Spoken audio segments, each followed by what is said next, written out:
இன்று பொது காலத்தின் 19ஆம் வாரம் ஆகஸ்ட் மாதம் 10ஆம் தேதி ஞாயிற்றுக்கிழமை. இன்று தேவன் நமக்கு தரும் ஜீவநீர் ஊற்றான இறை வார்த்தைகள் எபிரேயருக்கு எழுதிய திருமுகத்திலிருந்து வாசகம்.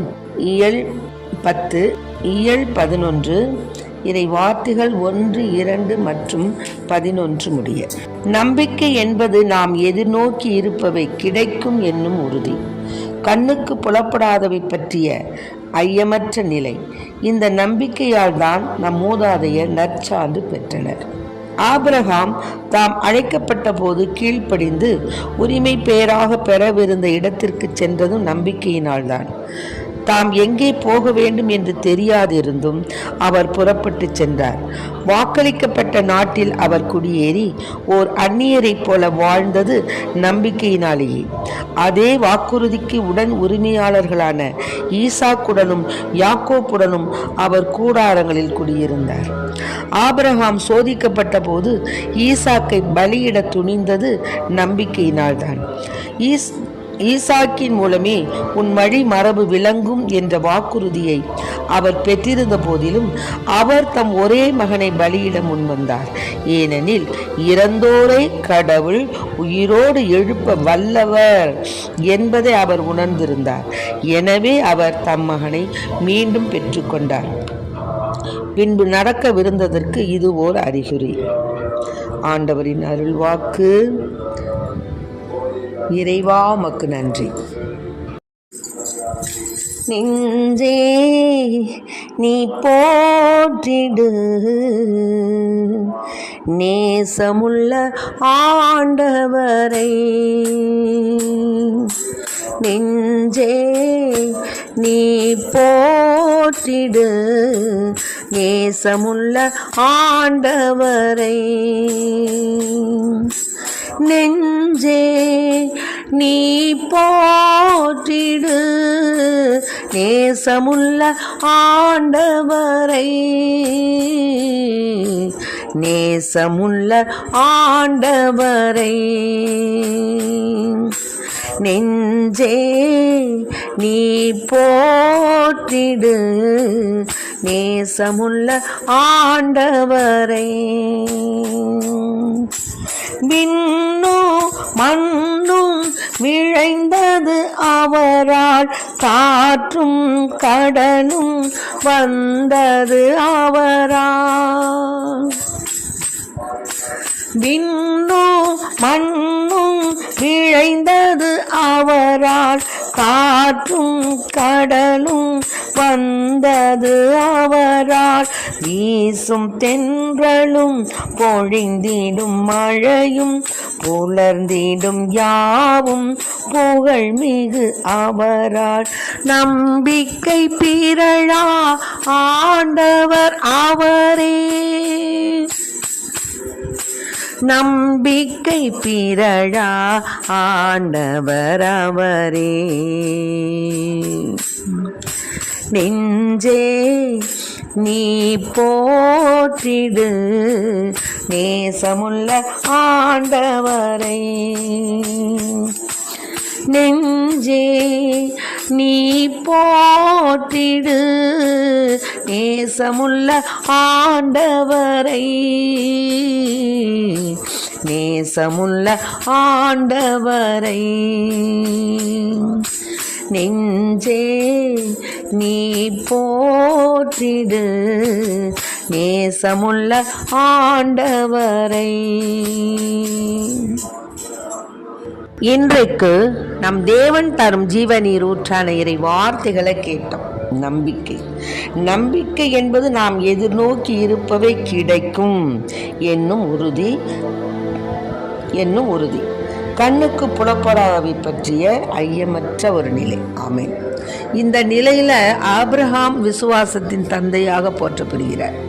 எப்படின்னு கேட்டிங்கன்னா, அவருக்கு வேறு நாட்டுக்கு ஆண்டவர் போ அப்படின்னு சொன்ன உடனே இங்கே எங்கே போகிறது எங்கே இருக்கிறது ஒன்றும் தெரியாது. அப்படியே தன்னுடைய எல்லாவற்றையும் விற்று சில பதை மட்டும் எடுத்துக்கொண்டு அவர் உடனே ஆண்டவருடைய கட்டளைக்கு கீழ்ப்படிந்து இடம் பெயர்கிறார். இடம் பெயர்ந்ததுனால தான் ஆண்டவர் அவர் மிகப்பெரிய ஒரு தேசத்திற்கு அதிபதியாக அவரை நியமித்தார். கீழ்ப்படிதல், நம்பிக்கை, அந்த ரெண்டும் அவரிடத்தில் காணப்பட்டது. நம்பிக்கையினால் தான் ஆபேல் காயினுடைய பலியை விட மேலான பலியை கடவுளுக்கு செலுத்தினார். நம்பிக்கையினால தான் ஏனோக்கு சாவுக்கு உட்படாதபடி கடவுளால் எடுத்துக்கொள்ளப்பட்டார். நம்பிக்கையினால தான் நோவா கண்ணுக்கு புலப்படாதவை குறித்தும் கடவுளால் எச்சரிக்கப்பட்ட போது தன் குடும்பத்தை காப்பாற்ற கவனத்தோடு ஒரு பேழை அமைத்ததும் நம்பிக்கையினால் தான். ஆபிரகாம் தாம் அழைக்கப்பட்ட போது கீழ்ப்படிந்து உரிமை பேராக பெறவிருந்த இடத்திற்கு சென்றதும் நம்பிக்கையினால தான். ஆக நம்பிக்கை தான் நம் எல்லோருக்கும் ஒரு ஆழ்ந்த இறைவனுடைய அன்பை பெறுவதற்கு நம்மிடம் உள்ள ஒரு ஆண்டவனால் கொடுக்கப்பட்ட பரிசு. அந்த பரிசு நம்ம எல்லாருக்கும் கிடைக்கணும் அப்படின்னு சொன்னால் ஆண்டவர் மீது நம்பிக்கை கொண்டவர்களாக இருக்கணும். அப்படின்னா ஆண்டவர் மீது உறுதியான விசுவாசம் நமக்கு இருக்கணும்.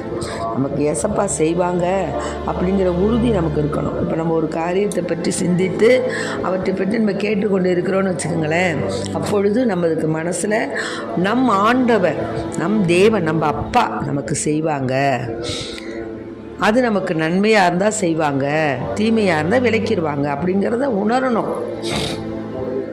எல்லாமே நமக்கு தேவைப்பட்டதாகவே இருக்குதுன்னு வச்சுக்கோங்களேன். நமக்கு தேவைப்பட்ட ஒரு மன்றாட்டு நமக்கு கிடைக்கணும் அப்படின்னா அவருடைய திரு சித்தத்தின்படி நமக்கு கிடைக்கணும்னு நம்ம வேண்டிக்கணுமே தவிர, நம்பிக்கையோடு வேண்டிக்கணுமே தவிர, நமக்கு கிடைச்சிரும் அப்படிங்கிற ஒரு நம்பிக்கையோடு நம்ம வேண்டிக்கணும். அதை விட்டுட்டு நமக்கு கிடைக்கணும் கிடைக்கணும் கிடைக்கணும் கிடைக்கணும்னு சும்மா நம்ம சொல்லிக்கிட்டே இருக்கக்கூடாது.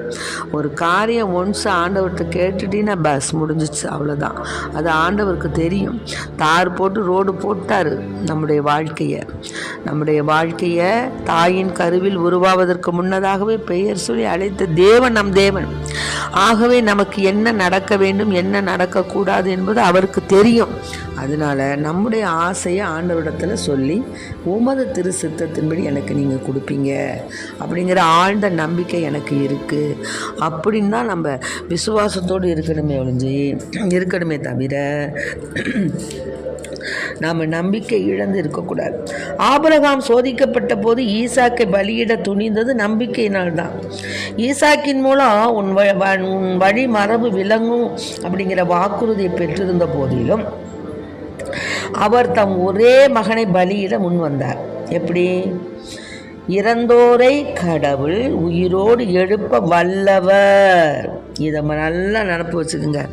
இன்று தேவன் நமக்கு தரும் ஜீவ நீர் ஊற்றான இறை வார்த்தை என்ன தெரியுங்களா? இறந்தோரை கடவுள் உயிரோடு எழுப்ப வல்லவர் என்பதை ஆபிரகாம் உணர்ந்திருந்தார். அதனால தான் தன் மகனை அவர் என்ன பண்ணார்? பலியிட துணிந்தார், மீண்டும் பெற்றுக்கொண்டார். ஆகவே அன்பு பிள்ளைகளை, நாம் இறைவனுக்கு ஏற்புடைய பிள்ளைகளாக வாழ்வது நம்பிக்கையினால்தான். இஸ்ரேல் மக்கள் எகிப்து நாட்டை விட்டு வெளியேறுவர் என்று இறக்கும் தருவாயில் இருந்த யோசேப்பு குறிப்பிட்டதும் தம் எலும்புகளை என்ன செய்ய வேண்டும் என்று பணித்ததும் நம்பிக்கையினால்தான். அதனால் நம்பிக்கை தான் நம்முடைய வாழ்க்கையில் ஆண்டவர் மீது நாம் கொண்டுள்ள ஒரு சாட்சி.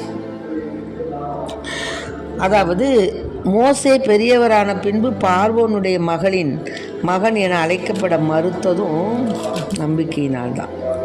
ஏன்னா பாவத்தில் சிறிது காலம் இன்புறுவதை விட கடவுளுடைய மக்களோடு சேர்ந்து துன்பப்படுவதை அவர் தேர்ந்து கொண்டார்.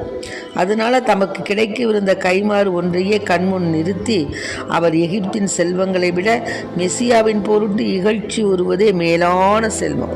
பார்வோனின் மகனாகத்தானே அவர் வளர்க்கப்பட்டார். அப்போ அவர் எவ்வளோ சீரு சிறப்புமா செல்வ சீமானாக வாழலாம் அதெல்லாம் அவர் பொருள்படுத்தலை. அதெல்லாம் உதறி அந்த எகிப்தின் செல்வங்களை விட, எபிரேயருக்கு எழுதிய நிருபம் 12:24 வார்த்தை, எகிப்தின் செல்வங்களை விட மெசியாவின் பொருட்டு இகழ்ச்சி உறுவதே மேலான செல்வம் என்று கருதினார். ஆகவே அன்பு பிள்ளைகளே, நாம் அனைவரும் நம்பிக்கையினால் தான் நற்சான்று பெற்றவர்களாக மாற வேண்டும். கடவுள் வாக்களித்ததை நாம் பெற்றுக்கொள்ள வேண்டும் என்றால் நம்மோடு இணைந்து நாம் நம்பிக்கை உள்ளவர்களாய், கடவுளோடு இணைந்து நாம் நம்பிக்கை உடையவர்களாய், மோசேவை போல, ஆபிரகாமை போல, ஏனோக்கை போல, நோவாவை போல நாம் என்றென்றும் இறைவன் மீது நம்பிக்கை கொண்டு, ஈசாக்கு, யாக்கோபு இறைவன் மீது நம்பிக்கை வைத்ததினால் அவர்கள் பேறு பெற்றவர்களானார்கள். ஆகவே யாக்கோபு தான் இறக்கும் முன் யோசேப்பின் மக்கள் ஒவ்வொருவருக்கும் ஆசி வழங்கியதும் தம் ஊன்றுகோலின் மேல் சாய்ந்து கடவுளை தொழுததும் நம்பிக்கையினால்தான். ஆகவே அன்பு பிள்ளைகளே, நாம் ஒரு காரியத்தை கேட்கிறோம் என்றால் நாம் பெற்றுக்கொண்டோம் என்ற ஆழ்ந்த நம்பிக்கையோடு இறைவனில் நாம் நம்பிக்கை கொண்டு வாழ இறைவனை மன்றாடுவோம். ஆமென். Praise the Lord. மரியே வாழ்க.